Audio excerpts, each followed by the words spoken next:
No Jumper, coolest podcast in the world. He's from like what, rural Illinois, and I'm from New Hampshire. Chicago. God, that suburbs. sounds bad. Okay, wow.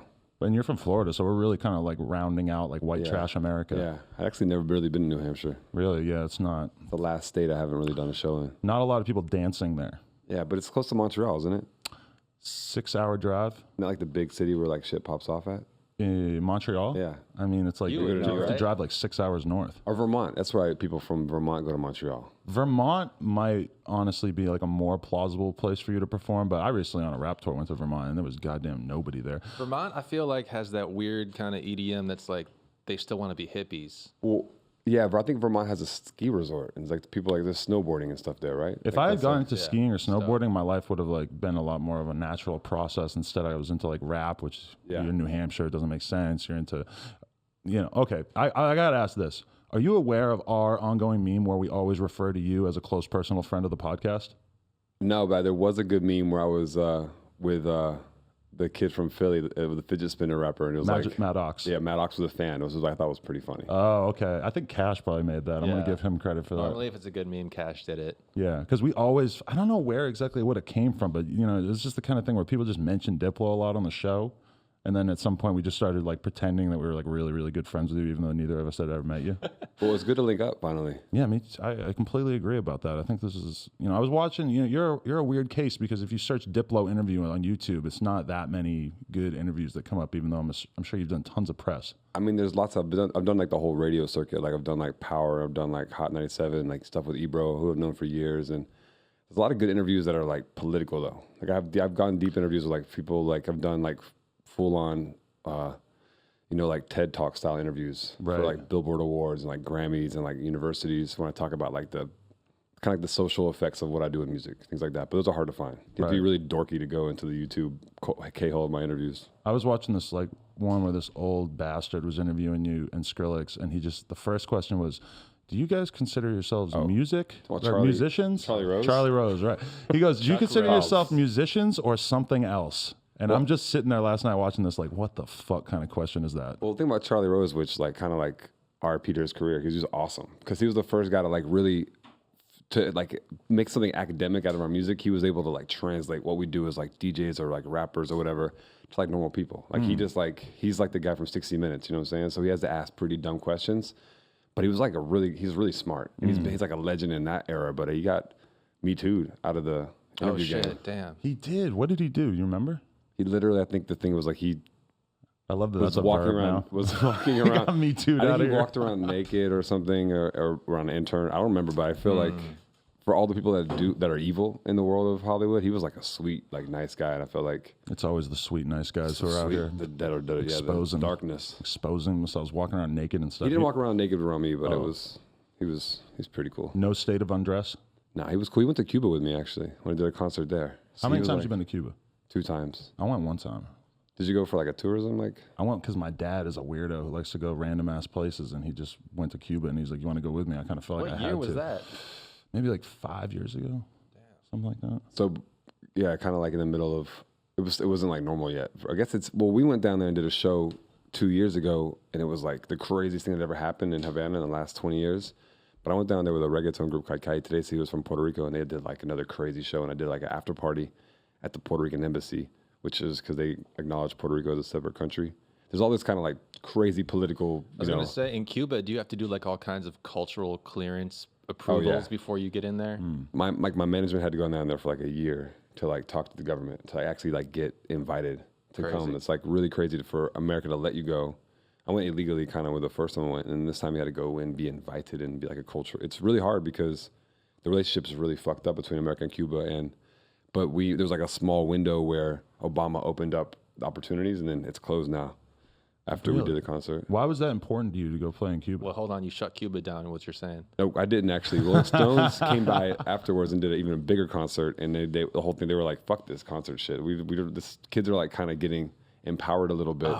It's getting kind of a threat, but the idea was like, let's make Cuba normal for a minute, and then Trump came in and was like, nah, we're going to keep fucking them over. That's over, because when I flew to Cuba, I had to fly through Mexico City. Yeah, you have to go through Mexico City. You can go through Miami. It's like you can charter a flight. Okay, but nowadays it doesn't. Now you can go from America straight to Cuba. Yeah, right. You can't. It's the flight since Trump was in office. The flights have like cut down considerably, like probably 90%. But people still go. I mean, there's a lot of Cubans in and out of Miami or out of New York that do business and do normal things to help Cuba. I'm so interested in just like your work ethic when it comes to touring and stuff, because it seems like you have this unbelievable like urge to just perform as much in as many crazy places as possible. The average artist would just be like, fuck Cuba, I ain't going to Cuba unless they roll out the fucking red carpet for me.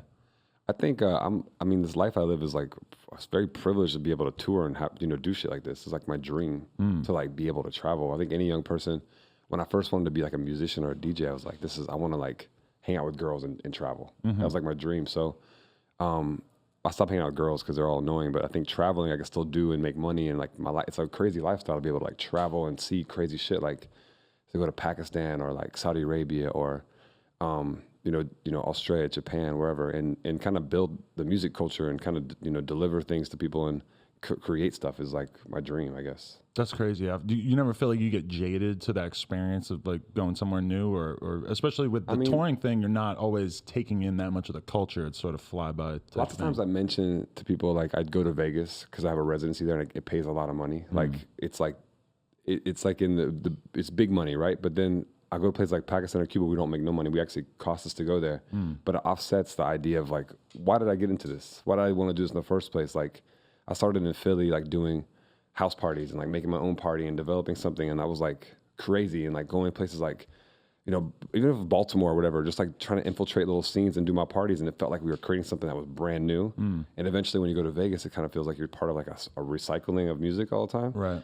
It's lately got a lot better, but then I just like, what do I want to do? I want to make shit and do shit differently and travel and like have this kind of like attitude. So I don't mind offsetting the cost of like my money gigs to do some cool shit and like help do cool things for people. What's the current vibe like in Vegas? I mean, I feel I'm actually lucky. I think there's only like probably like 10 DJs in Vegas that still like are able to like pull a crowd in and stuff. Hip hop, it changed Vegas a lot. I think a lot of times there's a rule, I think 2 years ago, where like you couldn't have, you got taxed if you had someone holding a mic performing. Really? Which is kind of like to tax rapping. So like my venues never had rappers there. Like they had, if I invited like 2 Chainz or whatever to come, I was like, yeah, we're gonna get taxed by Vegas. I think they changed that law recently. So they have a lot of pool parties that are hosted by like Ray Shrummer and like Post Malone. So rappers have come and changed it up. But the thing about Vegas is that if you have like a young crowd, like a young rapper, a young DJ, the clubs don't make that much money because people just buy a ticket and they go there. They want to make money on people who go there and like spend rich motherfuckers 50 to 200 grand a night. And that's how the club makes money. And those DJs that deliver those kind of crowds are the ones who kind of stay around. I'm like lucky because I bring in like GA kids, but I also bring in like big ballers from like China or Mexico, or like people who are there to spend money. So like I'm lucky I have a cool crowd so I can play cool shit. Like I played Sunday and it was like packed on a Sunday night. And I played like stuff from my EP and just like weird shit. And as long as you're on the mic and kind of like creating the vibe, you can do whatever you want. I'm like lucky I can do it because most DJs have to struggle to like play pop music and keep people there. And the rap shows are short. Like rappers only play for like, it is like 15, 20 minutes. Yeah, I think it's pretty fascinating. Like, okay, so for me, for somebody who's sort of like an outsider looking in on like the whole EDM world and everything, was there a bubble that emerged at a certain point in terms of like how much dudes were getting paid and how every different corporation was just really trying to get in bed with the whole EDM thing and just harness that to make money? And when exactly did that explode or fizzle out a little bit? I think it definitely got like crazy. It became so mass consumed, and it was like part of subculture. So like if you're the kids, I'm older, I'm like almost 40 years old, but the kids, my generation was sort of like, and kids younger than me were like, this dance music, whether it's dubstep or house or like deep house, which is very popular right now, it was like their thing. And before that, it was like the EDM thing, or like the commercial or trance music. And so each generation now it's like hip hop. I think hip hop is going to stay a little bit, and then it's going to be something different as well. So each 5 years, like it turns a corner, right? And EDM like struggled to be big for a long time. And places like EDC, you've been to like EDC before? Yeah. That festival? Yeah. Like that brings in like 300,000 kids. And it's like, but the lineup now this year is like very unique. It's going to be like deep house on the main stage. And like there's some rappers there now. But like 4 years ago, it was straight up like the same song for like an hour, 2 hours, 3 hours. You didn't even know who the DJ was. It was like on loop. So I think it got just homogenous when the corporations got involved and made the music, kind of made it so easy and accessible. It just became like kids were like, they kind of saw through it and got bored. Yeah. But what's still around is like the personality. So I think bigger DJs like Chainsmokers or people like me or Calvin Harris who like build a brand that people kind of like can identify with.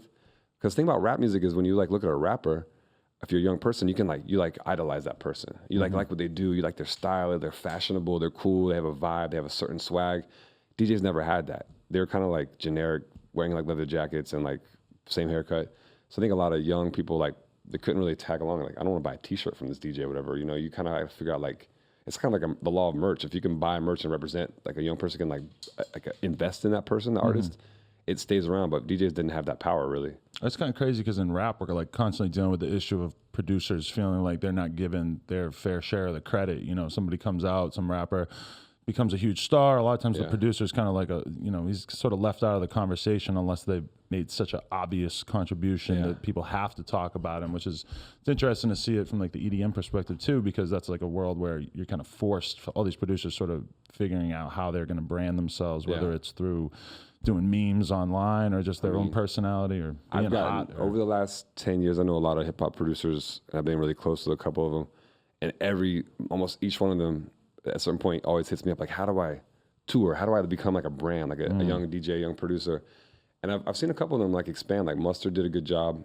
I think he kind of like had some people help him like invent like sort of like Mustard at a rave. Like how does it become, like how do I make these remixes and play this stuff? Mike Will is trying really hard to like become, I think, a live touring act too. London on the Track.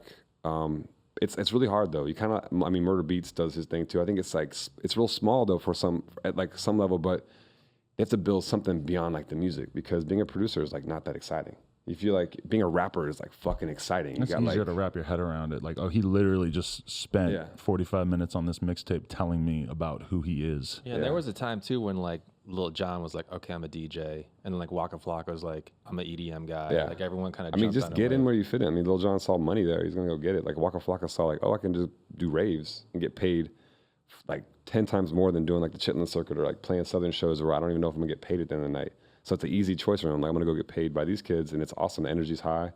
It turned around, though. Like, now, like, a lot of young rappers, even, like, the hoodest rappers are getting paid and playing, like, these really awesome shows, like headlining a festival or whatever. It's like... Well, here's an interesting thing.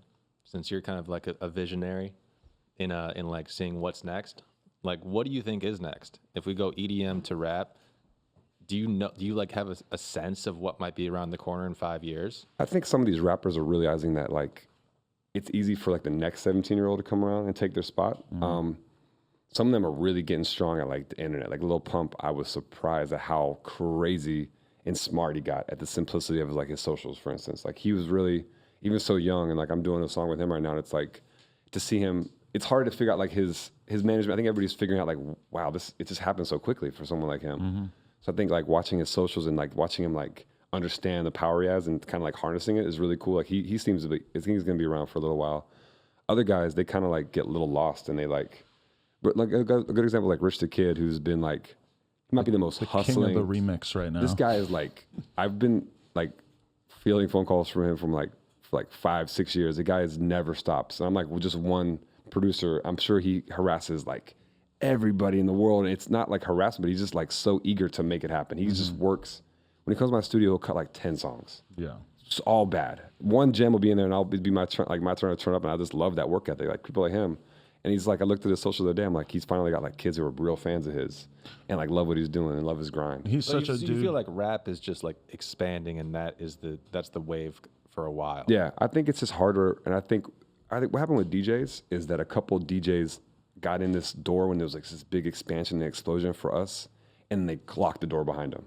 There was like 20 of us, and we're like, and like nobody came in after that. It was like Martin Garrix and Chainsmokers was like the last guys that kind of like snuck in because we just copied everybody else's styles too. A couple of DJs like, oh, if I'm like a big DJ, a certain like trance guy, oh, the hip hop's big, I'll make a hip hop records, whatever it was. Like Zed is a good example who just like jumps on whatever the trend is to be on the radio, whatever. Like they're not even making the records anymore. They're kind of like, for a major label that signed a young DJ like that, they're like, instead of like me signing other DJs, I'll just make this DJ make that kind of music. Right. I think a lot of rappers are too in that same thing. We're like, oh, this style's cool, I'll just do that, and kind of like take from whatever that is and close the door and not let anybody else in, because it's honestly it's a free for all right now. Any young person could just make a meme or a viral song as a rapper and bam, shoot up to the top immediately. Like you just said, the young rapper who was here yesterday, like he just went from this to that by dating a girl. So I don't know. Shout out Almighty J.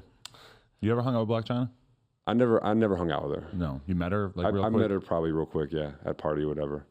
You know, Academics is always posting memes of her being like, is she top 5 in the game? Is she top 10 in the game? And I just feel like that's such a strange question to ask about any woman. Like, I just can't even wrap my head around, like, who are the top 5 hottest girls on earth? Like, what the fuck do I know? It's different for every guy. I think Academics also is like a guy who's just also looking to find He's as stirring much, up the pot, you know? because that's not what he would do 5 years ago. That's a big thing on Instagram, is just to like ask a dumb question or a weird misleading question in order to get a lot of comments. Yeah. It's a big thing now. Filling up your comments is key to get interaction with people, you know what I'm saying? So I think he just trying to, I mean, I remember when Funkmaster Flex, when I used to follow him on Twitter, and I was like, I'll just follow him because he'll say something cool about whatever's happening.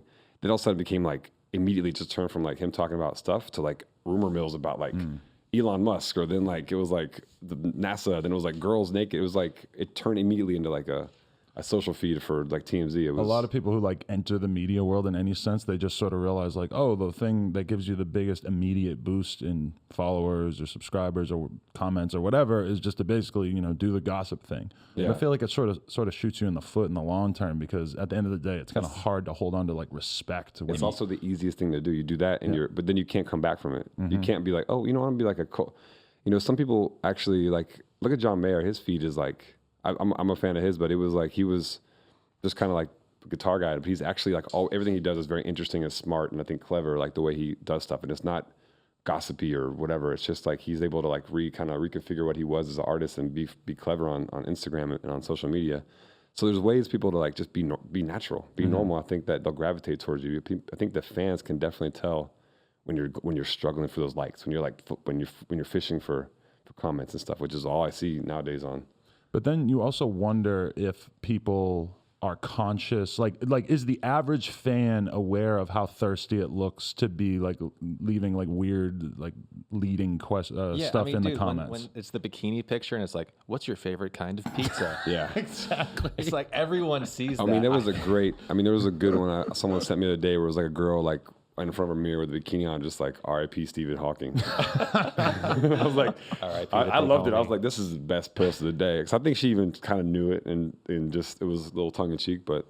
I get how that makes sense in their head though too, because it's like if that girl were to just post a picture of text that said R.I.P. Stephen Hawking, she wouldn't get any likes. It wouldn't spread at all. She knows that the only way her post is going to get seen is by doing her normal thing. I knew the girl. She was kind of like tongue in cheek. She's funny, but I mean, there's ways to manipulate that. I mean, I just want to do a whole like month where I just like, I'm selling fit tea and like teeth whiteners for like and promote my EP, which might be the way to go. That's brilliant. Might be the look. If you make it all about that month, that's what I was kind of surprised when I went and looked at Black China's Instagram, is that she's been doing quite a few ads on there.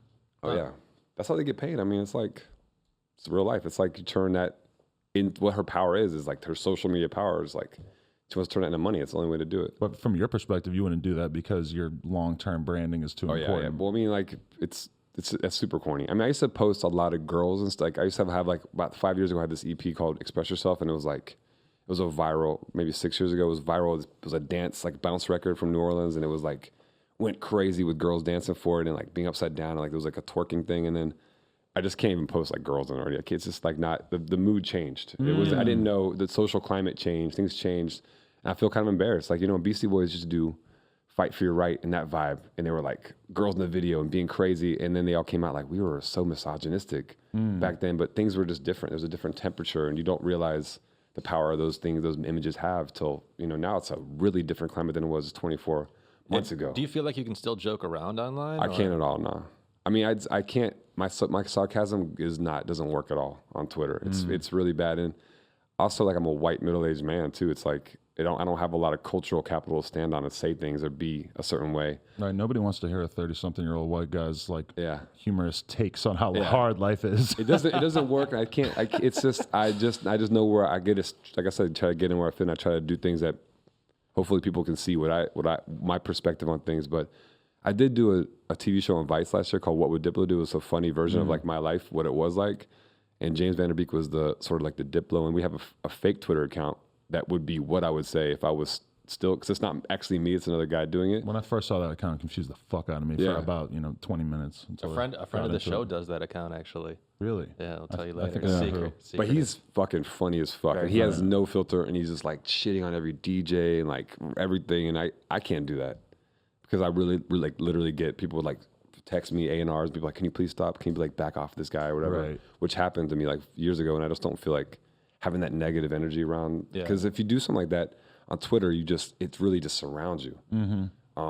Like I know, like like someone like XXXTentacion, like I think he was someone who stirred up so much negative energy, but not even on purpose. He just was like young, where he's like, I'll say whatever, I'm ruthless. But he became such a big icon and like a voice that everything he said kind of came back to him. And I think he feels that effect now. Like when I see him on Twitter or Instagram, he's very humble. Yeah. To like extreme humility all the time. And I know the guy from years ago, and I feel like he's really misunderstood in a lot of ways too. But I understand where he came from, where he was like renegade punk, and he was mad all the time, and he was always talking shit like that. And I could feel it. Like now he realizes that negative energy just doesn't really do much to benefit my career at the end of the day. He had to learn a lot of like very, very public lessons in terms of like how to act and what the result is going to be on social media. And it's weird because in a way, like the thing with Drake, it's like he sort of, I don't think he's like conscious of like what he's doing when he does something that ends up going viral. But the thing with Drake where he just completely just went off the deep end in terms of like dissing his mom and shit like that. I mean, that's just like, that just came to him. Like, that's just him. It's like someone fighting in a schoolyard. Like, just do anything to drag, to drag somebody. And he doesn't realize that he has like the capital, so like of as Drake now, as far as like the voice. And Drake's so savvy, knows exactly what to say and what, and just not to say anything ever. He's like, X could learn a little bit from that too. I think he is learning a little bit because as a creative person, he's one of my favorite guys as far as like creating something out of nothing and just like idea wise, he's amazing. Like he's one of the guys who got me back into hip hop the last couple of years just from his like energy. It's crazy though because even like us agreeing that X is incredible is a controversial thing these days because like his actions just follow him around to the extent where it's like hard for I was talking to somebody at like a very large newspaper and they were like, man, it's tough for us to even write about this SoundCloud rap shit because it's hard, like we can't even talk about somebody without acknowledging like, oh, also they've been charged with this. I mean, it's one thing to say like it's America, like nobody's guilty till they're proven guilty, And he claims his innocence. Until the verdict is there, I guess he does deserve a little bit of like freedom to be innocent till he's not. On the same side, like I know a lot of young black men, especially like I'm coming from Florida too. Like it's difficult, like the way he lives and the way his was raised. And I feel like there's some kind of empathy you have to show for him. At the same time, I mean, like there's a lot of I've been around him. There's like a lot of anger inside of him, and he's like a violent guy. It's maybe not really like physically, but just you can see the rage in his music and his attitude. I'm gonna leave it for other people to like decide if they love his music or not. It's for me. I speak as far as music reaches me and touches me, and I like people and I like music. I don't deal with the side of what their life and what their history is like. Sometimes I try. I know that's not a popular way to talk about things, but back in the day, I mean, if you like read some of the Quincy Jones interviews and like how people's lifestyles were, some of your favorite artists like Mick Jagger, the Beatles, like the lifestyles Pablo Picasso. I mean, it's crazy what kind of shit they were doing back then, and but their music is revered, and people don't talk about. Did you ever get too lost in like partying at any point in your life? I never really got too into partying. Really, I've tried. I've done drugs, and I've done things. I think it affected my work negatively. I used to smoke a lot of weed. My first album, when I was like 20 years old, I smoked, so much. Like, it was like the fiendiest fiend ever. I smoked till like I couldn't. I fall asleep every day. But I made the craziest music that way. But then eventually, as I got older, I couldn't be productive anymore to smoke and stuff like that. You just got to like find a balance in your life. Really? You cut weed out not because it like turned and gave you anxiety. You cut it out just because it was like taking away your productivity. I think when I used to smoke, I didn't have anybody around me. I just smoked by myself, and I smoked and made music, and that was like. But then, when you're around people and you're smoking, I definitely couldn't deal with that. Like it was definitely an issue of anxiety. But then as I got older, I just thought I could make more. I could just do more shit. That's what I've been going through lately, where it's just at a certain point, it's like, God, just smoking so much. Like, it goes from something that you do for a little bit of stress relief, something to do at night, to something that, you know, I'm waking up and smoking a blunt at 9 in the morning and then going to a meeting, and everybody in the meeting can tell that I'm high as fuck. And it's just like, this is not how I should be going out about my life. This is not ultimately productive. I think I also have 2 children, and I think doing drugs will give me a lot more anxiety. It just feels like you have that in behind you. And, you know, I feel like, I can't believe it. I still hang out with like someone like Snoop, and he's just smoking so much, and he has such big responsibilities in a life. And I mean, it's like the second sense to him. I think at that point, like it's part of his life and his lifestyle and his body. But I can never do that. Yeah, that's a weird thing I think about Roseman over here. He doesn't touch this stuff. Gives me anxiety. Yeah, and it's like I'm already kind of anxious, you know, so it just makes it worse. I think if it just go do it, makes you feel good. I mean. Well, the problem with weed, I think, is that like if someone likes it, they love it, and they don't understand how anyone else wouldn't like it. But it affects everybody differently, like you guys were just saying too. Like Snoop obviously needs it. I think he needs it just to like exist. I mean, but I feel like if in California, I never experimented with it, but I think there's so many different levels of weed. So where like one weed gives you no effect and like literally can make you weight lift. There's like these like. There's so many calibers of weed that I haven't had time to really experiment with it, you know? Yeah, ultimately it's just something that alters you. And so like it does something. It does change you a little bit. And that's a good or bad thing. I don't know. It's up to you. I'm very lucky because my life is very unique. Like every day is different. So I think some people get into it because their life's like a circle, right? They want to have some change. Yeah. And like, it's like if you like from where we're from, like, New Hampshire or wherever, if you're living like the Midwest, I mean, maybe drugs, it's like your life literally, it doesn't change and you want to change something.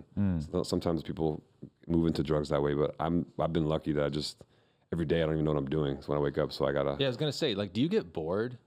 No, I mean, I love I'm like waiting to be alone sometimes, just like get things, you know, I'm kind of happy to have some time off, you know? I mean, because like, you got your label, you got all your, you know, different artist projects, everyone you produce for, you know, all these different things going on. You got the residency in Vegas and all that stuff. Has it ever just become like, oh shit, I got to go do this thing. This is like boring. I mean, for sure, Vegas, after a little while, you know, you might be sick or you might be like tired from like traveling, and then you have to do Vegas and you're like, damn, I got to go. I don't feel good. Got a stomachache. I'm like barely awake, and I got to go to play for like 20,000 kids and pretend I'm having fun and drinking, you know, and stuff like that. Eventually you just do it. And if you're in the club vibe, I'm lucky that like the energy kind of affects me, and I get into the mood. Very rarely, like sometimes when I'm DJing, the sound turns off, something happens and it's like it's awkward and people are like staring at me and like nothing works. That's and I'm like, getting back in that vibe is impossible. I can't do it again. Like if something happens, like the lights go off in the first 5 minutes, I'm like, I get on the mic, do a little banter or whatever, and then it just sucks. That's like the worst vibe.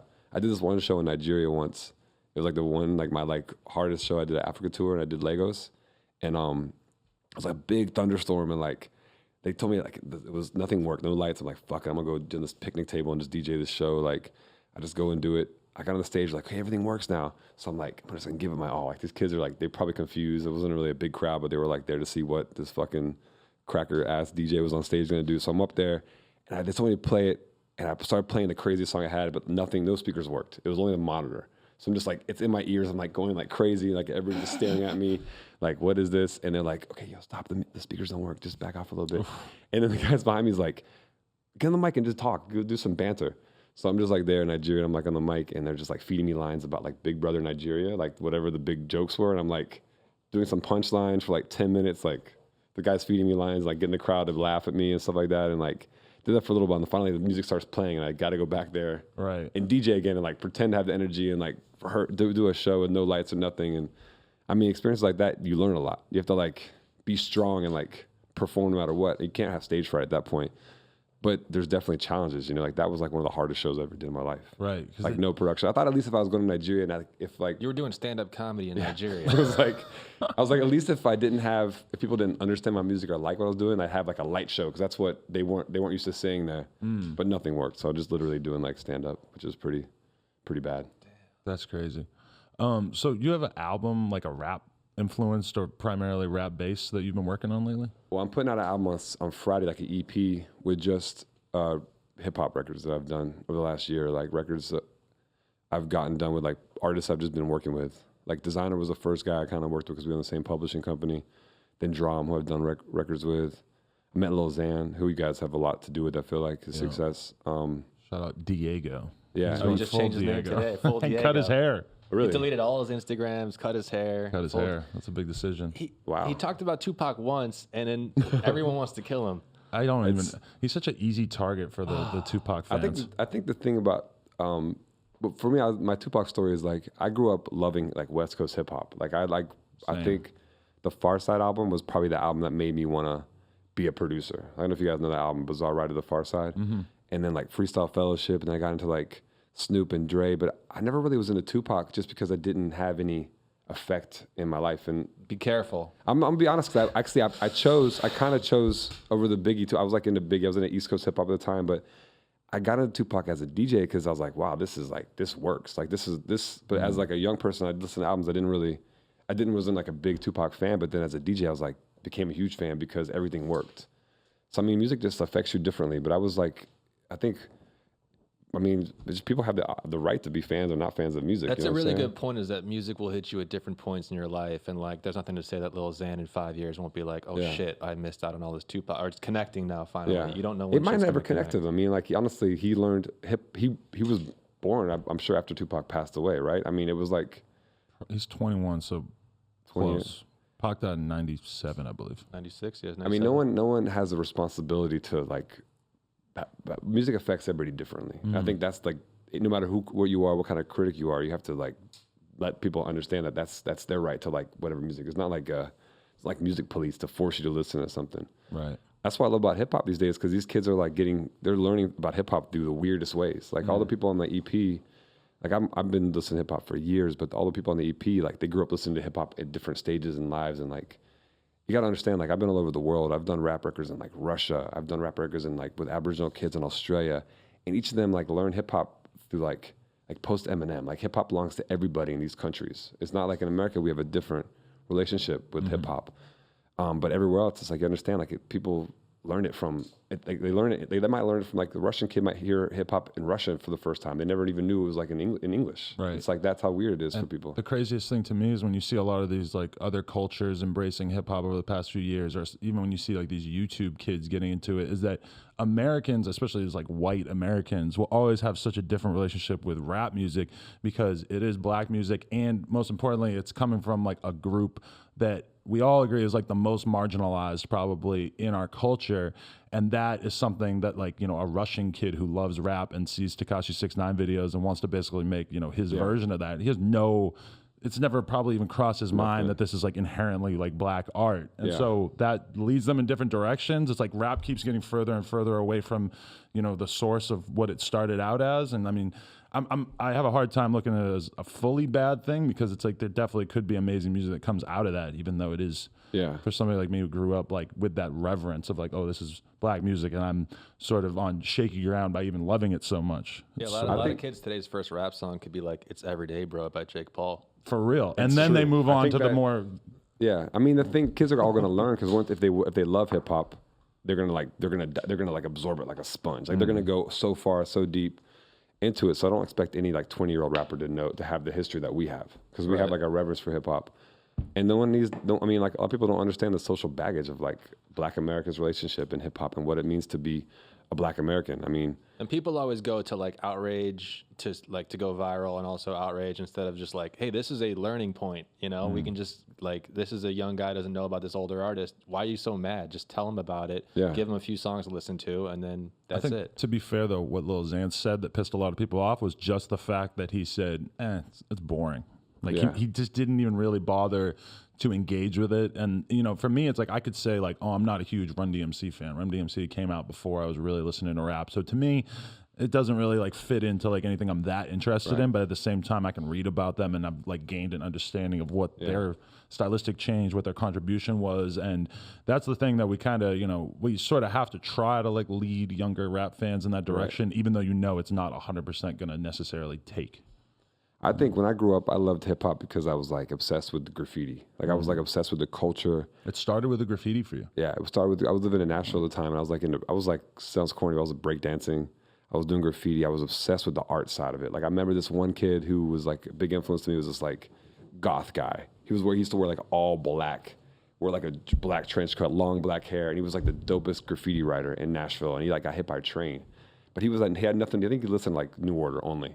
But he was like the guy who like introduced me to like hip hop and like graffiti, and like I was like obsessed with the culture, like what it meant. So I dug into like the history. I like watched this movie called Style Wars. I got into the history of like old school hip hop, like what it meant to be a DJ. And I'm lucky that like I learned that way. Like I'm obsessed with like the old records, the old sounds, like what DJ Premier was doing, all the way to like what the DJs are now. I'm obsessed with like even what Murder Beats does and like what Q Beats does. And I've always been obsessed with like the production side of it, like how to create something out of nothing. But if you're like a young person, you might just be into face tattoos. You might just might be the appeal to you, and like, oh, what are these guys? Why do these guys look like this?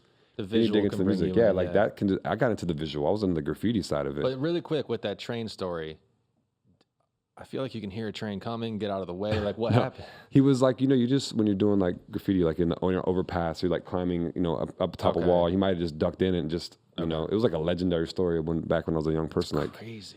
But I mean, this kid had nothing to do with hip hop, but he was like I just like thought he was like iconic guy. Like he was, I was like 16. I was like I just followed the guy, what he did in the graffiti stuff. So when I was like 15, 16, that was my life, was like going to Boston, going to all these weird bookstores and magazine stores that would have these like rare graffiti magazines, which at the time it seemed like there were like dozens of different graffiti 12 magazines. Ounce Profit, like all these. That was definitely probably the best one. And they had the message board because they were actually they were bigger than a graffiti magazine. They were like art magazine. I was like, whoa, it broke me into like, I started like looking at people like Twister and like all these like Banksy artists that were just doing weird shit.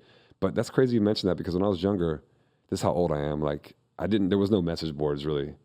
I literally went to Barnes and Nobles, and I would sit there for hours after school and like find magazines. Like I would study the source. I'd read the graffiti magazines. I was like obsessed with like political magazines, like weird anarchist magazines. And I was like, that was my subculture, because I was in Florida and there was nobody else doing. Adbusters. Adbusters was lit. I loved Adbusters. It was like the first thing I was like, whoa, it made me open my mind to like counterculture. And Florida always had that sort of like anarchy punk type thing. The whole, were you ever into a Crime Think? Crime thing was that? They would put out zines about like shoplifting food and sort of like living off the like land. Real and small shit. zines, right? Like little like Kinko style. Yeah, I mean, I was part of that culture. Like I was like a freegan. Where you were for a while, nice. Where you go dumpster diving and you can eat meat if you steal it. And I was like, a high school vegan, but I never went freegan. Yeah. I've always eaten meat. I was Shout out meat. 4 years of veganism in high school. I can't believe it. I can't believe it. I was 17 or like 20, 23, 24, and when I got to college, I was like, this is too expensive. It literally was like, you get fat. Was it both your reasons because you didn't want to kill animals kind of thing? I did read a lot about animal cruelty, and and now that I'm older, I can afford to buy, I hope, decent meat, which is healthy for you or is humanely, resourced. But when I was younger, it's like, fuck this, fuck my parents, fuck this meat shit, fuck this canned food I have to eat, fuck I have all this shit, and it's a lifestyle. It's more like a fuck you to everybody else, not really as much as it is the political aspect. Yeah, counterculture shit. I was so into like vegan hardcore that to me it just like seemed like, oh, this is an extent. I was already straight edge. It was like, all these straight edge people were just talking about veganism all the time, and it slowly just got drummed into my brain. Like, no, this is like the real shit, and like, how could you not care about this? It was if you like I fell into the same crew, and it's like we had like a little commune in Orlando, and it was like one guy made buttons and for a living of like any band, whatever, bootleg his own bands, and like I went to hardcore shows too. I was more into metal and then hip hop, and we didn't have a lot of shows come to Florida because Florida's like the dead end. You don't go down there because you have to turn around. Like you go, it's like too much. It's like too much to travel. It's like a dead end. Yeah, never thought of that. So we had like a lot of local hardcore bands that would just like stay in Gainesville or Tallahassee. And I went to see I remember seeing like Marilyn Manson. I was like, when they opened for a band called Ass Suck, which is like a metal. I remember them. Yeah. And like metal was big and like I lived in Daytona, but like Tampa had like a lot of good. I mean, I think death metal started in Tampa. It's like bands like Deicide and Mayhem, and I used to fuck with these bands. I fucking love Deicide. I just want to throw that out there. Really dope. And just visually, all the album covers and shit, it's so fire. Yeah, it's crazy that rappers really gravitated towards like a lot of Florida metal and like metal in general, like as far as like the fonts and the attitude. I think Travis was one of the first guys that, I don't know if he actually used to say, I checked him out, I just liked more like the vibe, but he was really honest about like his infatuation with the metal imagery. But I always try to ask rappers about metal and like try to figure out what their like actual knowledge of it is. And it very, very rarely seems that any of the younger rappers these days have any real knowledge of like death metal and like actual hardcore. They usually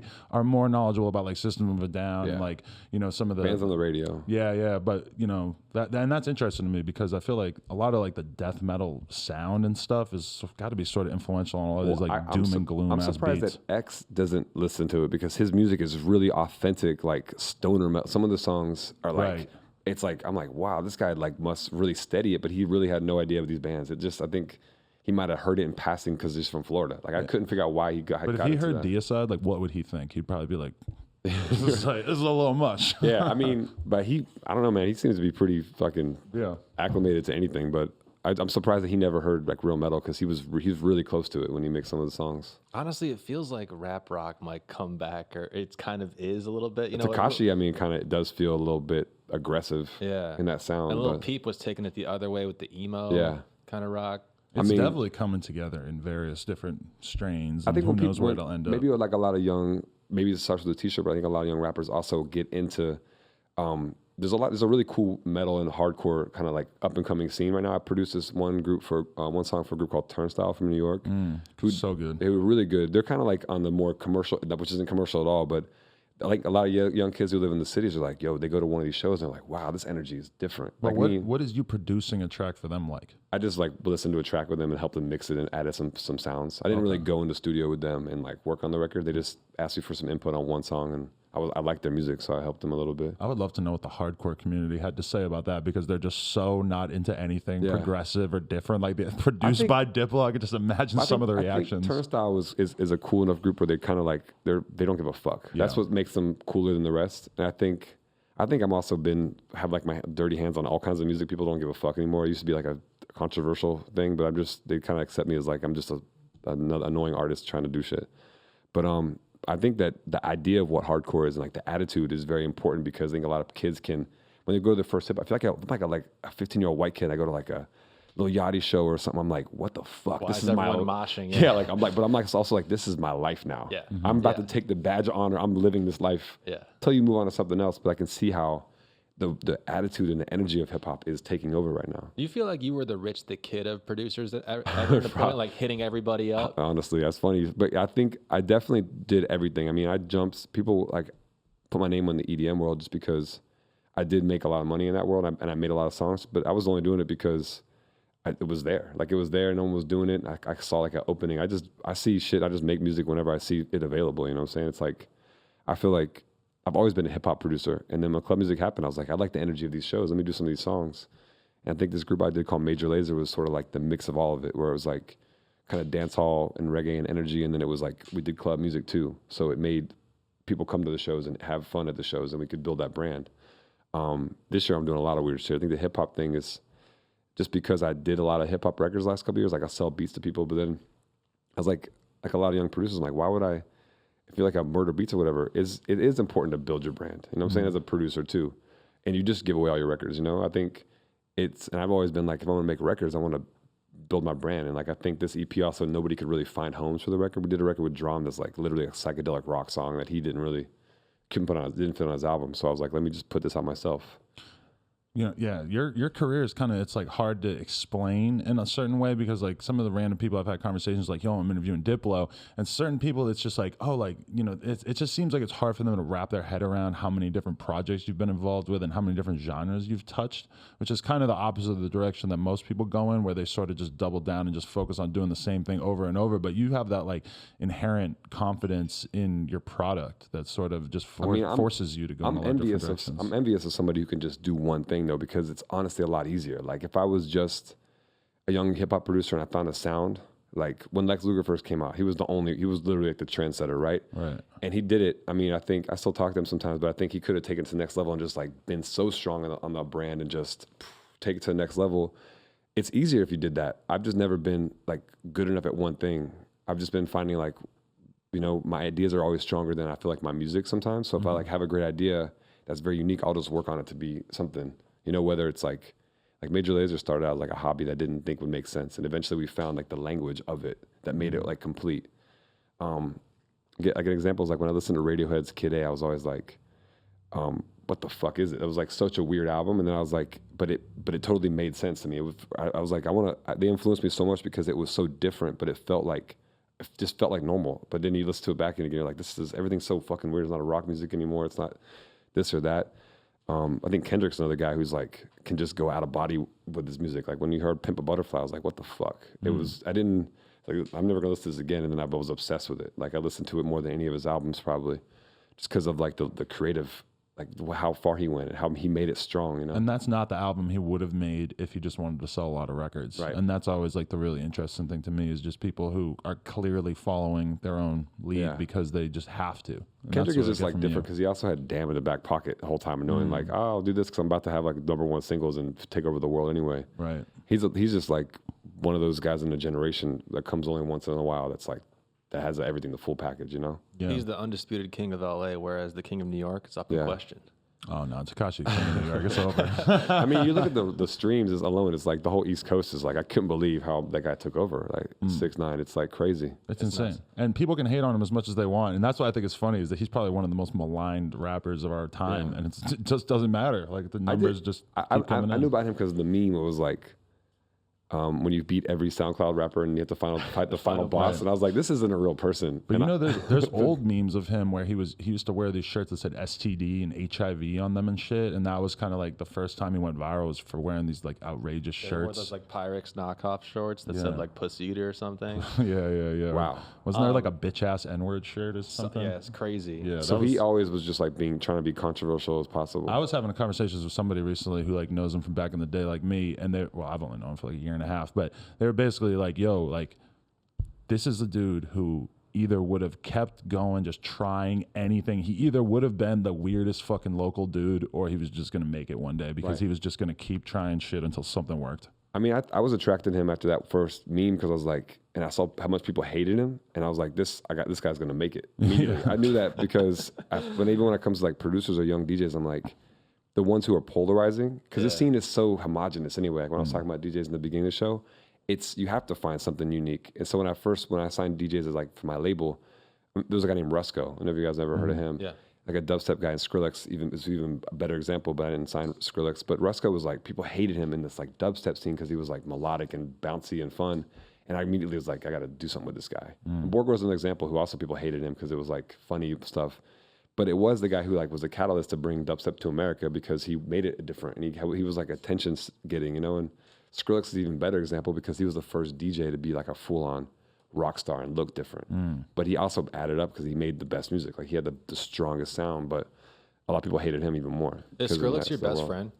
I haven't talked to him in a while after we finished our project, but he's definitely like one of my most influential people in like the last like 5 years of my life for sure. Like for just because of like his attitude and like what he does. Did you listen to like from first to last back in the day? I didn't really. I'm a little older. It's funny. Me and him are like the same. I'm like 7 or 8 years older than him, but we started making music at the same time. He was like, I was like 23 and he was like 16, but like the music was different. I was already into hip hop and he was starting with the hardcore and the pop punk. So I wasn't really into emo. I was more into like metal and stuff. From First to Last was like a band that I like could not have listened to because the type of hardcore that I was into was very much opposed to the aesthetic concerns of that. Right in my personal lane was right there. Yeah. Really? That's so interesting. I mean, I listened to him afterwards and I like got, okay, I can get it, you know, but emo never really got into it because it was like, I was like him. It was a different generation. Yeah. I could have got into it, but I was with too many angry guys. I was into that, like, to me, emo was like the Get Up Kids, Taking Back Sunday, shit like that. But then like a few years after that, I was already too removed. I kind of lost. And, you know, and in that way, I know what it's like to be like a rap fan that is still like, nah, Wu-Tang is the best. Like everything after Wu-Tang suck. Because to me, it's like, I liked that era emo and then the current stuff or anything even after that. It's just, I lost track of it. Do you feel like you and Skrillex have to compete at all, or you... Every DJ out there, I'm competing with him. Okay. I feel like at every moment. Because I mean, he's got his label, you got your label. Yeah. I mean, he's like, you can't really touch him. He got like 8 Grammys. He's like done like multiple platinum records. As an artist, he's so far. I mean, he's like still for me, he's like probably the best of all the DJ artists. Like he's gone as far as anybody. He's had the most cultural impact as anybody. Like he's affected people's lives. I mean, I said Kendrick Lamar was the undisputed champion of LA. I feel like Skrillex 4 years ago was that. Like he like changed the face of LA in a way. Like he represented this downtown sound, like this angry sound and melodic, and he did so much for like the city in my world.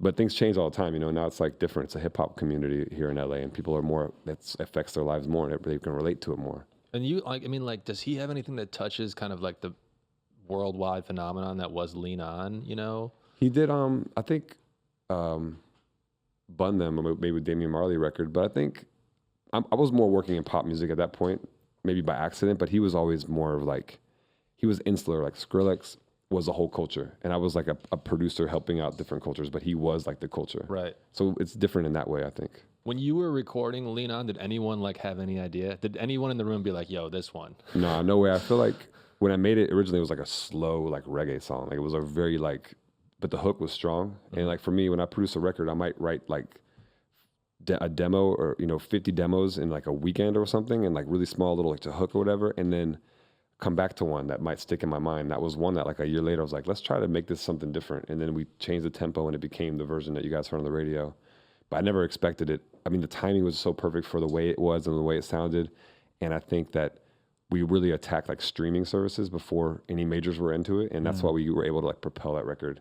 That we wouldn't be able to match that again because we did that independently. Major Lazer had no label back then. And we really like, it was like a miracle that we made the song as big as it was. It's crazy. It's a crazy story. Now it's like crazy how much the hip hop guys, like, I mean, X like having #1 song right now on Apple Music, and just, I would never expect any of this stuff to happen, you know? Unbelievable. 125,000 his first week. It's nuts. It's like really crazy. His first one, I think, was like 70 or something. I mean, when I listened to the intro of the album for the first time, like yesterday on the way from Vegas, I was like, well, this is why he sells that many copies, because kids like, he's the most relatable artist in this hip hop scene. Like, there's nothing. He's not talking about jewelry and like things that eventually you get numb to, like all the balling and rap music. But he's literally like, he's like not making it up. He's not reading a script in the intro. You know, it's kind of like, it doesn't really make that much sense either. But you know, you feel like, wow, this guy is saying something. Right, and it doesn't matter. Like when I'm doing the interview with him, he'll go on these 15-minute tangents where, like, you know, I'm listening, and then at a certain point, I'm like, all right, I got to get him to start talking about something else because he's just talking about whatever. But then I read the comments, and the fans fucking love it because he's just. And I get so much shit for being so enthusiastic about him. But anytime I go for a period of time without hearing new music from him, and then I'll just hear a couple songs here and there, and I'll just be like, oh, he's the best. Like, he's the best. I can't say the best rapper, but his voice somehow, not his literal voice, but like his means of communication is just. I feel his like medium is strong, and he's able to. I'm like really into like how he's just fearless. How do you feel about him doing a song with you and then putting it out before it was mastered? I mean, I totally fucking hated that, but I mean, the funny thing is, I was like, I'm published by this one guy named Ron Perry. He's my homie forever, and he's on Columbia Records now, and. He just like always like, I'm like he feeds me to all the new artists, like, oh, you can work with Diplo too. So like he just sends whoever over to my house, and that's like an appeal to a lot of people. And he came over, and we had already like talked when he was I guess he was in jail on Twitter a couple times. And he came over, and the beat I made was like not good in my opinion. I was like, but he was into it. He was totally into it, like obsessed. He like cut the record real quick. I was like, cool, let me get this vocal. And like I said with Lena, I work on the song for like 6 months maybe to make it awesome. But he's very impulsive, and I mean, he leaked it. I was like, well, fuck, it just sounded like shit. Like, and he pitched it up in between a key where I couldn't even put auto-tune on anymore because he like literally just sped it up like in some shitty program. I don't know what he did it on. And I was like, well, people liked it or whatever, and it was cool, but it was just definitely like, I was like, fuck, this sucks. I wanted to finish it. I wanted to make it awesome. But that's the nature of the music he makes. It literally goes from like computer to SoundCloud in 24 hours. That's just what it is, and that's the medium that he does. So, I mean, like, I'm in his world instead of him being in mine, so I just had to deal with it. When you are home, when you have time to yourself, like aside from the actual creative process, making music and stuff, what do you find yourself gravitating towards most in terms of just how you spend your time? The last 2 weeks has been Fortnite. Really? Like, I've never been to video games, but I got into like. This could be a huge collab right now. That game, I'm so trash. Really? Like, that's why I won't play is because I kind of know how bad I'm going to be. I'm not good at any video games. But I can't build anything. I'm like watching people. I'm like, even when you lose, the cool thing is you watch the person who kills you, and I'm like, it's so addictive to watch that person better than you who killed you, and you want to root for them. You know? I have found myself turning into that person who watches videos of it's fucking professionals play. Me and you, I'm like, I can't believe I did. I was like, this is for so long. I had these 2 girls in my house that like are like one of my best friends. They always like. So smart, they're doing such cool shit, and they always make fun of like one of my assistants who's always on Call of Duty, like, yours is so stupid, you're ruining your life, like, this is a waste of fucking time. And he's always like, these guys make like $400,000 a month on this, and they're just like, they're always hating on him for doing it. And then I brought Fortnite over, and like these two girls are like literally playing like 12 hours a day. Really? Fortnite, like watching the videos and like being good at it. Are your kids Fortnite age yet? No, they're not. My kids, I told my son, who's probably gonna watch this eventually, I told him like video games make your brain like melt in your head. And still to this day, when he goes to his friend's house, he tells them that like, I can't play this video game because my dad told me my brain's gonna melt.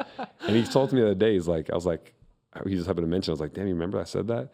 And eventually he's gonna watch this and be like, he knows I was lying to him, but for now it works. Like, There's a way to play video games that is a learning process. It's healthy, it's good for you and stuff. But then there's a way to play video games, which is the kind that I have oftentimes gravitated towards in my life, where I'll just be, I'm playing Pokemon Go for fucking 10 hours straight for months and months. I was about to say weeks, no, months easily. I still look at it from time to time, or even like with Tetris, like as a kid, I would get into these like 8-hour sinkholes playing Tetris. With the Game Boy, I was like, I would just go, I was gone. But I've met a couple artists, man, the last couple of years who've like ditch their career to go out on Call of Duty, and like they just sit home and smoke weed and play it. Like it's so addictive. They just love it that much. It's like heroin. You literally can your life can change. Lil Pump is kind of like that with UFC. Well, yeah, it's like really all he does. If you're streaming, playing a video game, and you already have a base, people will tune in, watch, tip you, and also give you tips to get better at the game. Yeah. It's like you're playing with 1,000 people giving you advice. Maybe that's what I should do. I should start sucking publicly at Fortnite.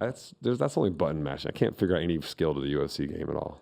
Yeah, I don't know. I've tried that one. But it's very there's a lot of braggadocio involved in it, where it's like I could see why Pump would be attracted to it. Fortnite's cool though because there's no blood. I mean, I'm kind of like not into video games where you like are murdering everybody. Really? Just crazy. I just think it's not. I think it's probably bad in general and influencing on people. But then Fortnite's like a fantasy world, and you're like everybody's dressed crazy, and you don't no one actually dies. It's like kind of like it's a little bit safer as far as like the imagery and attitude, which I think honestly video games can't be deep down inside like a good influence on people when you're murdering everybody, and your whole goal is like shoot people in the face. What about one of these games where you're like killing the Nazis? You don't think that could help? Because you're also the Nazi on half the game. Right. You switch over. I say this as a complete and total outsider. I haven't played video games in so long. Call of Duty, you are not. You like flip the coin. Yeah, I always play that mode. Play the Nazi.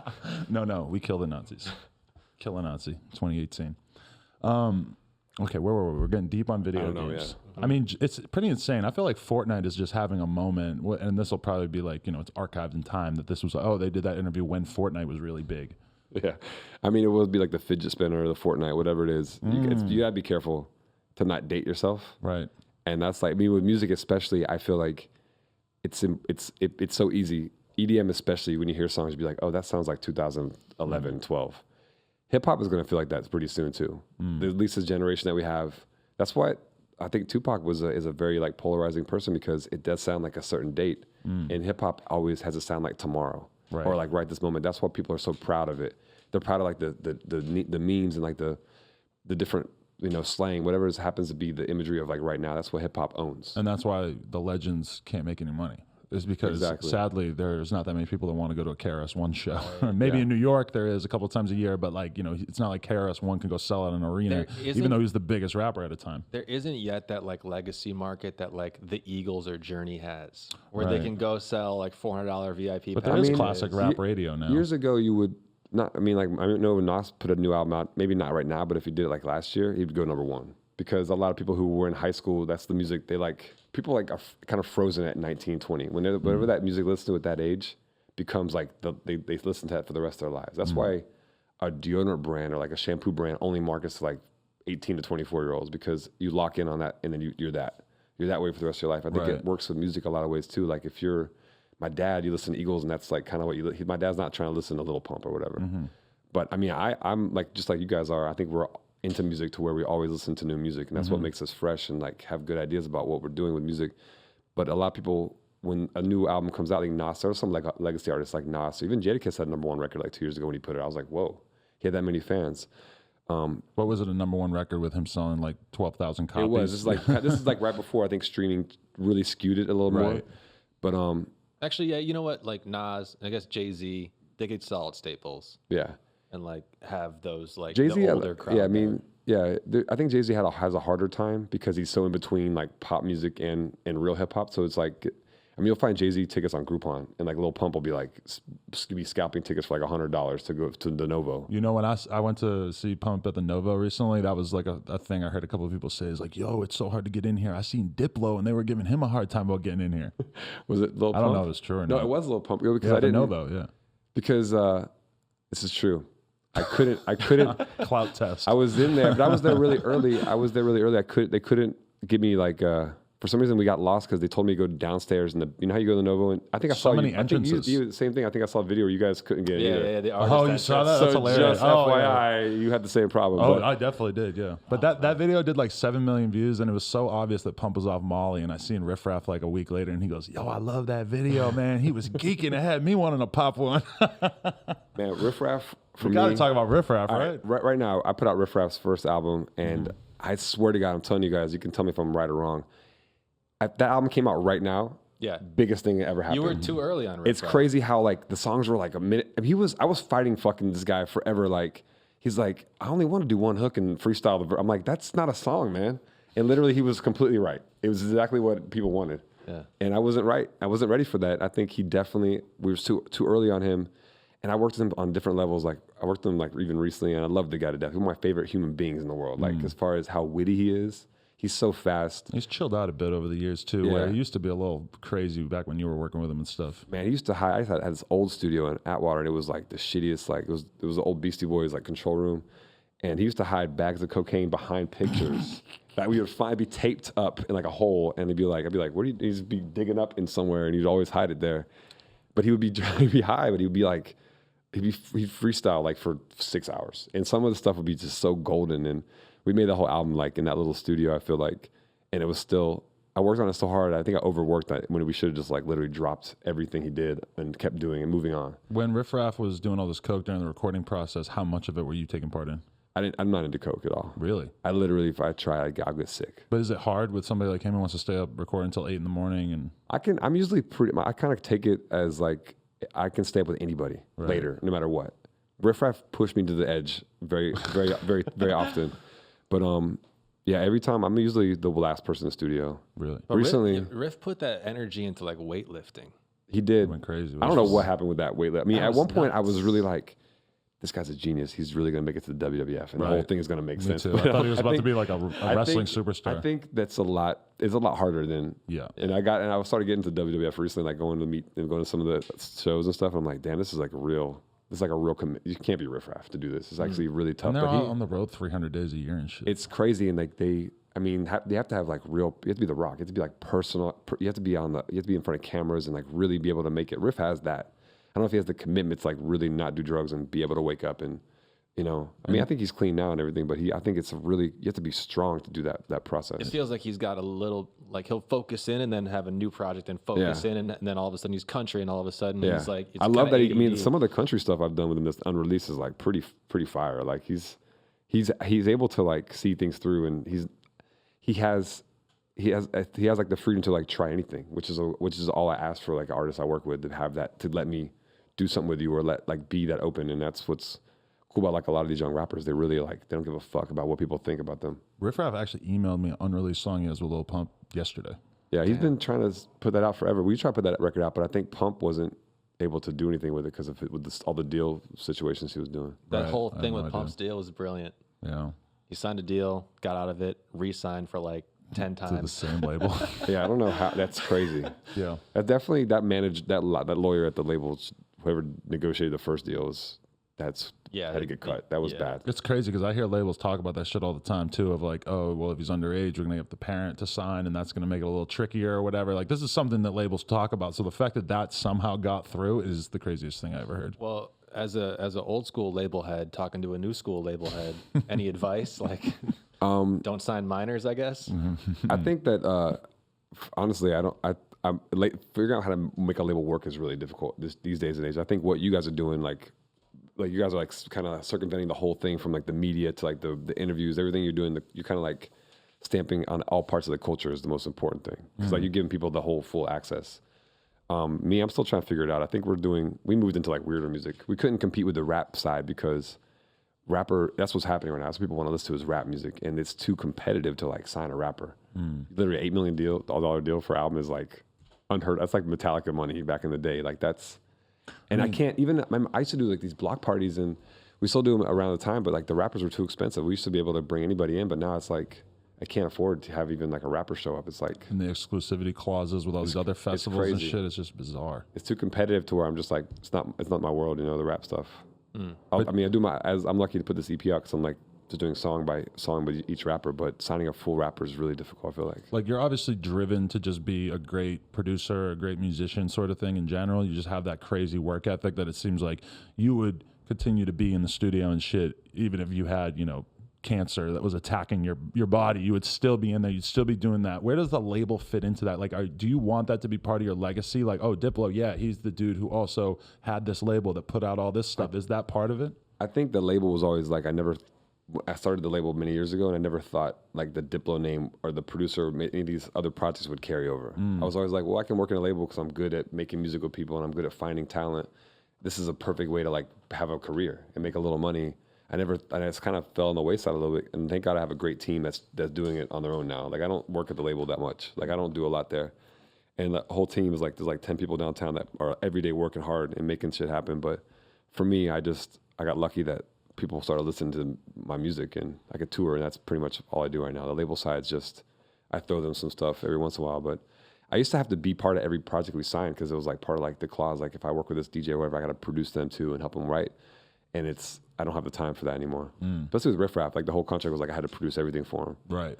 Which I was into, and like the next one I was like, I can't do another one. Like, but I still love him. I still want to do something with him. I think he was definitely, I'm glad you guys agree, he was ahead of the game, but it's hard because he's like, the energy's not the same as it was, but I think he's got something else to offer. It's just that moment in time was like crazy. Like when he was doing Versace Python and like, you know, he was the first rapper I ever saw do coke in like a freestyle on YouTube. That was that was that video. $1 bill sticking out of his nose, and I was just like, "Oh my god, I cannot believe he just fucking did that." I mean, that was really controversial at the time. Now it's like it wouldn't be that, and it'd still be a little out there for rappers these days too. But it's like what crosses over like you and Riff Raff and like Skrillex and these guys who are like very successful in their lanes and can cross all these different lanes is like the work ethic. You know, with Riff, it was like he was doing a video a day for like a year. It felt like, you know, and just like, go to Venice, just shoot a video by the beach and just put it out the next day. He didn't have any filter on like the quality of the music. He literally, but I think he was really early on. Like it doesn't matter. It all matters that I'm putting these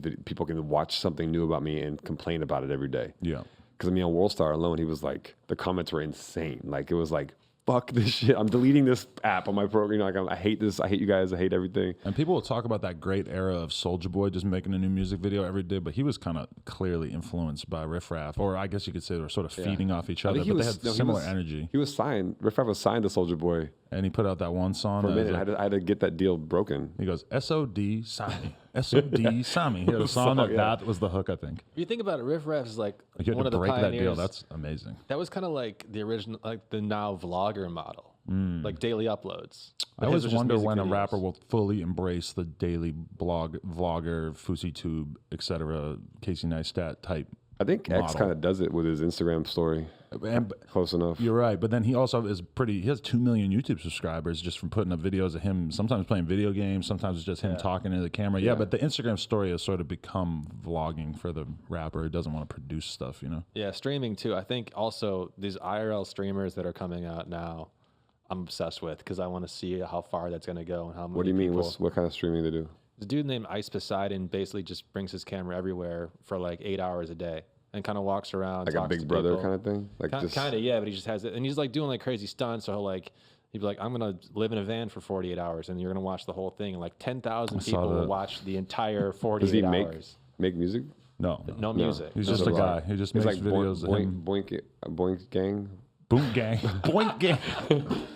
Yes, it's actually kind of like that. His whole thing more is that he just walks around with a camera. He's filming himself all the time. If you're just some guy walking down the street, it'll be like, hey, what's your name? Brian, how you doing? What the fuck is up? Blah, blah, blah. But then, like, I mean, weird stuff happens. And he did one of the things I thought was really interesting. He did a sleep stream where he slept. And if you donated, I think, $100, you could play a song as loud as you want and it would wake him up and fuck up his night. That's amazing. Andy Milonakis said that he spent $1,000 alone just to fuck with him. Oh shit, yeah. Andy does IRL streaming basically. Yeah, well, Andy is one of the legends. I can't believe how many rappers are influenced by Andy Milonakis. They still like tell me like, oh, Andy's like he was like the guy who was freestyling like crazy shit. 'Cause I feel like when Andy first came out, because I put out the other record with Andy, Riff, and Dirt Nasty. It was called We Are Farmers. Well, I actually rapped on that song. That record, you have to listen to that record That before was a like classic. State Farm took it down or whatever. State Farm sued us, but we made another version that wasn't as good.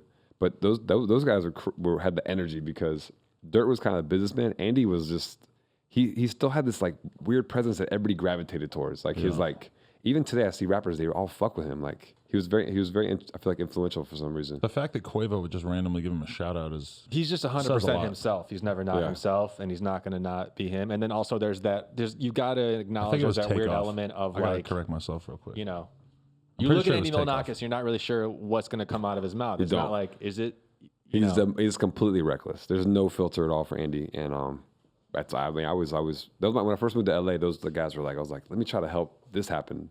It didn't really go as far as it could go, but those guys, I thought they were very LA, like it was very half Hollywood, half crazy, half hip hop, and now I feel like, just looking back at that scene, like Riff and the way they rapped and the way they were trying to do something really far out, it was too spacey. I think now hip hop became a little more swaggier and stuff, but I wish I could have pushed it even further and kind of helped control it, but those guys were kind of uncontrollable. Yeah.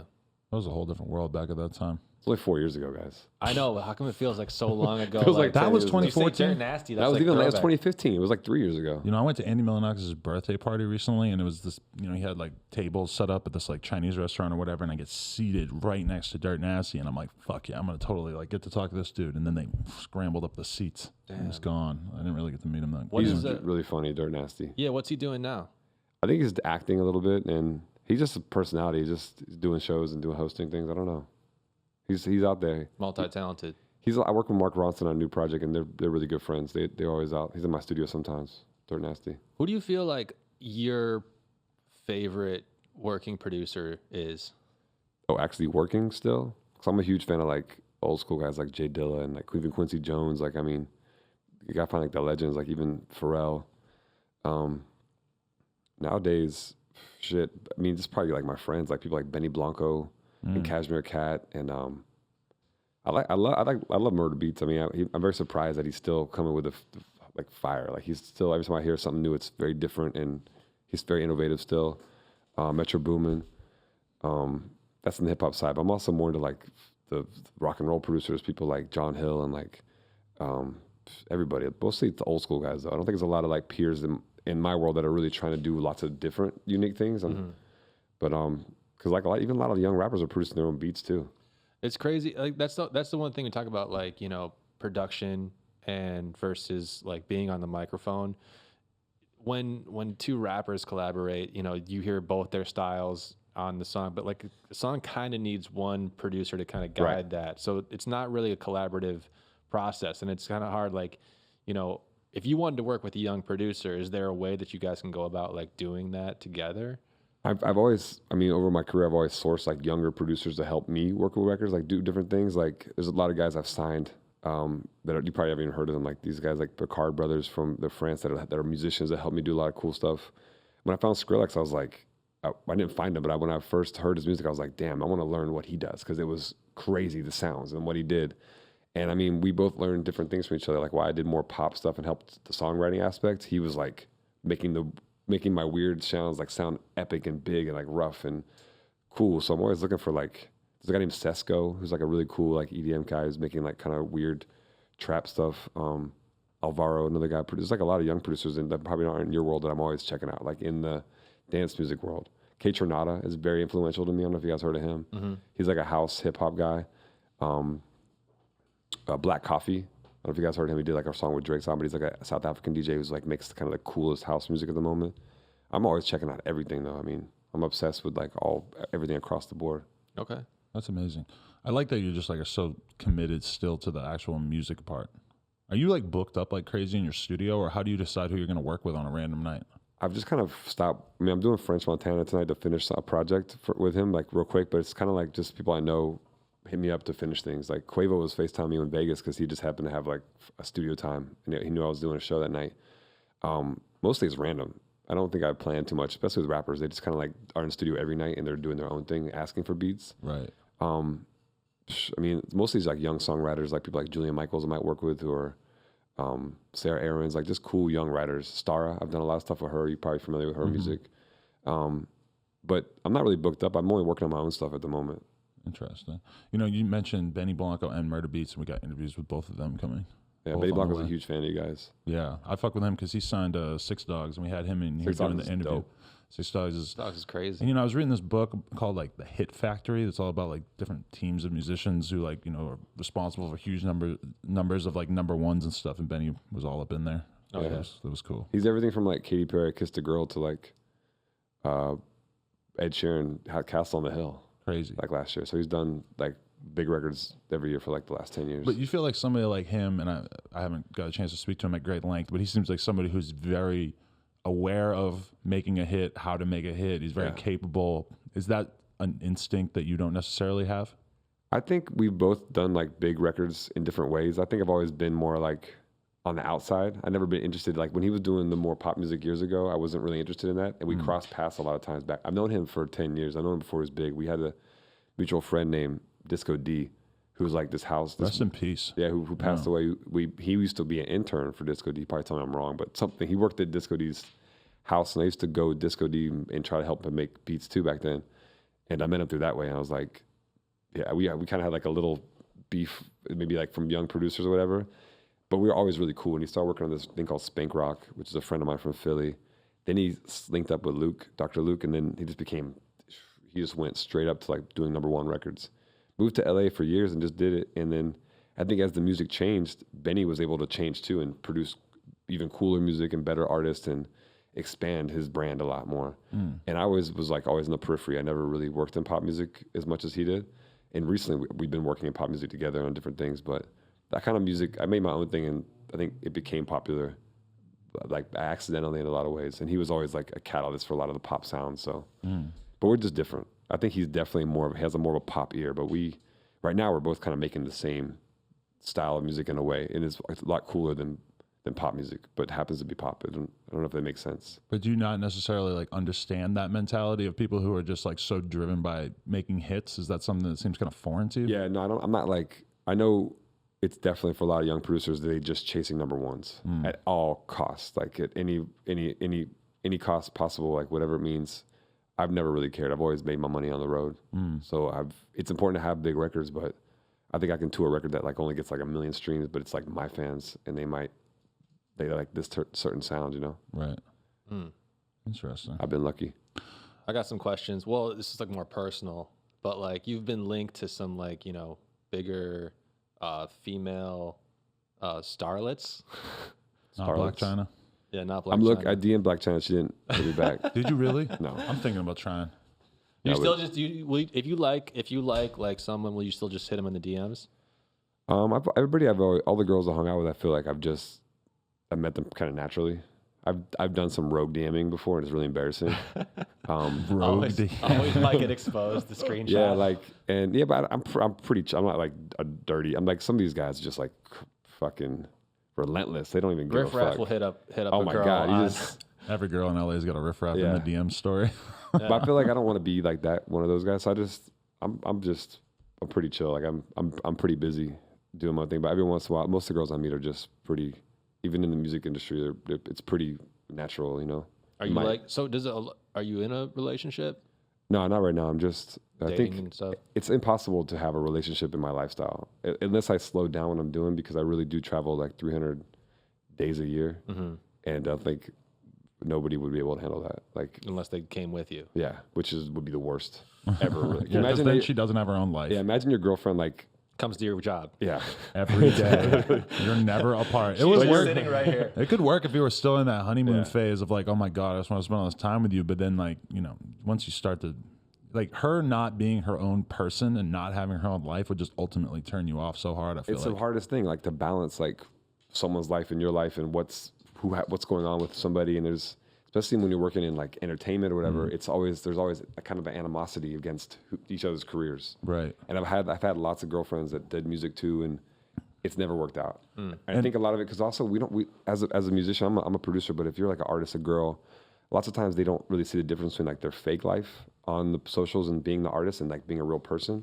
And you got to find, it's hard to deal with that, like having them be like the personality online or not specifically online, but that thing people see, and being the real person that you guys understand between each other, and I never really found that good balance yet. And in your position, it's kind of hard to date anybody, I would think. You've got probably way more money than the average chick you're going to talk to. You're way more busy. And these are things that just seek to like create like huge divides between people. It's like relationships are kind of like a contest of who can care the most or who can care the less or the least. And it just kind of ends up that if one person's really busy and has lots of money and stuff, then that's just going to completely just create this divide between you, I think. I think if you're with somebody, at least in my career, like all I care about right now is like my career in a way. I have 2 children, and like that's like my life for as far as like what I need as far as emotional. I feel like I'm with my kids a lot, and I spend time with them, and I don't need much more. Like I've never been like lonely to where I'm chasing somebody, and I'm lucky for that. Like if I had that problem, I'd probably be doing a lot less music. I might spend more time, but I'm just obsessed with like getting shit done at the moment. But I know that it'll slow down, and hopefully, I think to myself, I don't miss out on any opportunities, and I can find somebody then, because right now I don't feel like I need that. You're talking about touring 300 days a year. Is that the kind of thing that you think you're going to be doing 10 years from now? No way. Really? I've been trying to slow down touring, but if it's out there, like it's go get the money. It's like, and if you chill for 6 months, it's like that's going to have a very big impact probably on your bookings and what you're able to do, right? I think this day and age, like any young rapper, you have to kind of like keep doing it. Like you have to be a vlogger, like put something out every fucking day or you're gone. Like, and you're still gonna be famous if you chill out for a couple of years, but realistically, there's gonna be other DJs that are gonna kind of move in and start to fill that space that you kind of occupy now. That's a good question, because like the model, I think, there's weird examples, but like maybe like Blink 182 or who like just got a residency as well. There's something to say about like some of the legacy artists like Blink or like Fall Out Boy who are able to go away for a while. Go away for 10 years. Come back. Yeah. There's something different. They're like the Nas. They affect people's lives. I don't think they're interested in making new fans. You feel like Major Lazer? Nah, the thing about Major Lazer is that for me, I think it's a little too anonymous. Like we're big in Europe. Like in America, we never really had a hit beyond Lean On and Cold Water with the Justin Bieber song. But in Europe, we've had like multiple #1s in every country, like Germany, Scandinavia, London, and we've headlined festivals, like giant festivals over like the biggest rock acts, and that helps us a lot. But I don't think that people really specifically know us as like stars and artists, and I think that's detrimental to our brand. Like we can't go away for a long time. So at least that project, like DJs, we kind of like always have to keep putting out music. I think Chainsmokers did it right when they could say how they did it right or wrong, but I think them turning into like artists and singing, whether you like it or not, that was huge. Made the people realize there's something bigger than DJs, which internationally and the branding wise, they make fans that way. And that was We Are Farmers for you, man. That was when I was like, Diplo's a rapper now. I'm in. If I was actually good at rapping, no, that verse was great. It was fire, but it took me like an hour. Oh, okay. To write that verse. So I mean, it's not that much. I mean, most guys when they're in the studio with rappers, they no one writes. They're just guiding, and the verse gets cut quickly. Like Should Be Red, I worked with him, and it's like he's really good at the mix of like going to singing and then rapping, and like I'm surprised that he can kind of like do that and find the lyrics. Figure it out on the fly, right? Yeah, that's really impressive. I mean, that's like what young rappers. That's sort of like I think Jay-Z was sort of like the first guy to inaugurate that style, and it's kind of like the trend for rappers. I feel like a lot of fans have no clue what the recording process is actually like, and a lot of times when they talk about writing and like lyricism and stuff like that they're kind of missing out on what the creative process is actually like. Because it's actually usually like rappers just going in there and just throwing paint at the wall, and maybe they come in and clean some stuff up. Some guys write. I'm sure like Kendrick will write and write. I mean, Little Dicky is a guy who will write for like 2 weeks one song, but it's flawless. Like if you listen to Chris Brown's song, it's like every line's perfect for like the way the video looks. I mean, there's different styles. That song to me just felt so far beyond rap music. It's almost like he just made like a movie, like a short film. Everything he does, he thinks of the film for sure. Yeah, but I love what he does. I was a hater for a period of time, not like a huge hater or anything. It's not like I was running around talking about him online or anything, but that Chris Brown video really, and just a lot of the videos in general, I've just slowly just sort of been like, all right, I can't deny this one's good. Dicky, this is Jumper? Good. Oh, I'll do it for sure, yeah. He was really funny. I mean, he's really good. I think him and Benny are doing the whole project together, so we might get him together. Oh, that's a very interesting concept. I like that you came through with this organic pressed juice, because when we had A-Track on here, he actually brought the Juicero which he is got a much played out by that a thing. much maligned product I think he was now. an investor then, right? I told him from the beginning. He was always trying to push that. I'm like, that's some whack shit, man. You should just fall back from that. I was thinking the whole time, I'm like, what the fuck is it doing? It's just squeezing a Here's the bag. thing. I could squeeze a bag. Let's talk about the economy of that. This juice right here, Danielle, how much does this cost? This one? $13. $7. $7, okay. All right, this is actually, bigger ones will cost $7. The Juicero bags cost $12, and you only get half of what this is. I saw that when I was like, this is so, and you can squeeze it yourself without the machine. I knew right away it was a fucking hoax. I still want to know what the argument was, because I remember trying to like say that to A-Track. Like, what? I was excited. Anyone could do that. He sold it nicely to me, and I could see where someone could get into it because like people buy really dumb shit. There's like stickers you can put on your skin that are supposed to change like how your mood is and stuff, and like they're actually selling them on Instagram somehow. So I could see how it could work, but like I was like, oh, this is for like dumb people. I get it. Yeah, I think Juicero was just for people that don't. In LA, there's so much good juice places. I don't know if you guys are into juice, but I'm down with juice. There's so many good places to go get it, and to have the machine and to be in your house waiting for the bag to come is like annoying. If you live in like Nebraska, there's no juice. Maybe it's a good. If you live in Nebraska, you're probably not buying a $400 juicer either. Though. The head of Juicero, like John Juicero or whatever, was talking to Vice, and he was like, listen, it was misunderstood. It was revolutionary. And he stuck by it, which I kind of like. But they're like, how is it misguided? No, I don't want to talk about this. He would not discuss it at all. But he definitely was a hustle, and I think that he went bankrupt. Yeah, but he's got like some new thing he's doing now. That's one thing I wanted to ask about is like, okay, you've made plenty of money. What do you actually like? What can you spend money on that makes you happy? Like, do you have any kind of things that you get into that you blow money on stuff? You don't seem like you're crazy about the designer shit. No, I don't really like. I don't have cars, or at least like a Tesla. I don't really care about any of that shit. I grew up like not really wanting that stuff. See, I love that. I think that if anything, I want to invest in more shit. Like we made a TV show. I'm gonna invest more like in creative. Maybe the next thing is a big movie I invest in or something.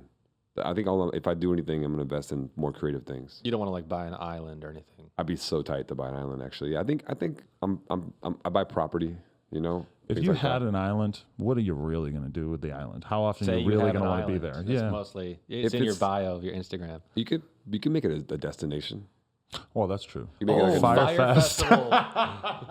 We can do that. Let me pitch this idea. I wish you were more a part of that. That would be great to talk about. I was booked. You were, but you didn't go there. I actually got paid from that. Holy shit! The first weekend, and then we saw it falling apart slowly. We were on the way there. We were like we had a jet, everything. Holy shit! And then people were on the ground like, don't come. SOS. Like people were telling me not to come. Dude, I would have pulled up and still played it and been like, I care about the fans. I know that you guys live in a little shanty, little hut. And stuff. My tour manager got merch from them before it all fell down. So he had some like Fyre Fest beanies and Fyre Fest shirts. Super rare. Put that on Grailed. Flip that. Well, that is my Grail. Fyre Fest merch. All right. Anything we should ask before you wrap this up? We're about the hour and a half mark. No. Wow. We went this quick. That was a good time. We could do another one day. I'm down. I was actually hanging out with DJ Vlad the other day, and I mentioned I was about to interview you, and he's like, "Oh yeah, I did him with Diplo or with Riff Raff one time." Yeah, we did a couple. Me and Vlad did a couple. Yeah. From when his sites first started, I think I've always known him. He has. We have 1,500 videos on the No Jumper channel. He has 15,000 on the DJ Vlad channel. He really got in there early and started just grinded. He's the Rich the Kid of uploaders. I don't know. I don't want Rich the Kid. I don't know if that would be a verb. I'll tell you one thing. I have nothing but love and respect for Rich the Kid. I'm saying it's a hustle. And I mean, when it comes to music, I said like he made like probably he makes 10 songs at a time and they're all bad, but that's like what I do too. Like you have to like rap music, you just cut records, you just keep cutting and then you move on to the next one. He's like the king of like, move on. What's the next hustle? Like what's it up? And I think I was very influenced by him, how he always came over when he was in LA. Now it's like I probably can't even get him on the line anymore. You think?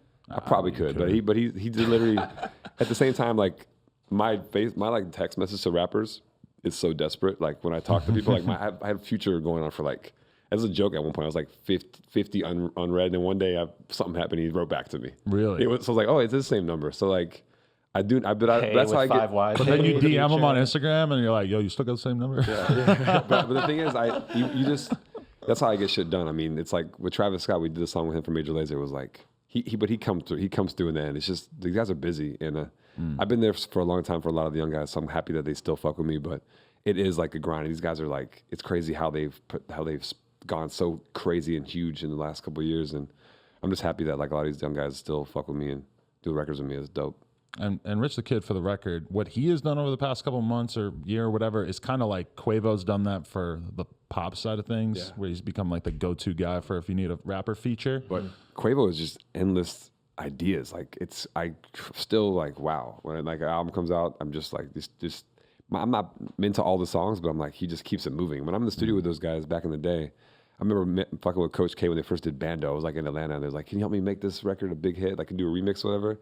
And I was always like fascinated by the style. I never thought it would last. Honestly, I was like, "This is cool, but there's something else." And then they just kind of like perfected the style, which was very unique at the time. There was many different times where Migos were supposed to be dead and their career was supposed to be over, and it just didn't take. I think Quavo just will not let it go. Like he's like, I'm fucking seeing this through, and they did, and they're basically one of the biggest boy bands in the world now. Insane. Yeah, and like that video with Drake, I'm assuming you already seen it? Yeah, it's that's great. One of the most mind-blowing things I've ever seen.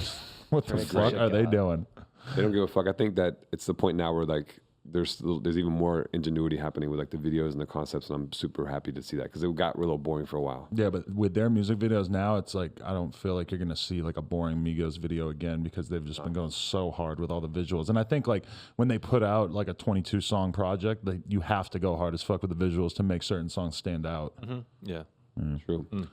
Anyway, I'm off to do a video now with Diego. We're finishing the video for our song we did. Oh shit. Lil Xan, Diego, what up? Amazing. That's so cool.